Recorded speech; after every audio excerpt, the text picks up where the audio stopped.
કેમ છો મિત્રો? આજે આપણે સરસ મજાનું એકદમ ટેસ્ટી કાઠિયાવાડી ગાંઠિયાનું શાક બનાવવાના છીએ. તો એક પેનમાં તેલ લેવાનું છે અને પછી આપણે એમાં તલ રાઈ નાખીશું, જીરું નાખીશું, લસણના કટકા નાખીશું, સહેજ લીમડી નાખીશું. તમે લસણ આદુની પેસ્ટ પણ નાખી શકો છો.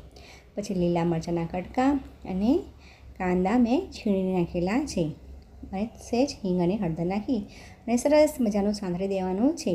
પછી એમાં થોડુંક ટામેટાની પ્યુરી પણ નાખી દેવાની. બધું સંતળાઈ જાય પછી મીઠું, મરચું, હળદર, ધાણા જીરું નાખવાનું છે. તમે આમાં ગરમ મસાલો નાખી શકો છો.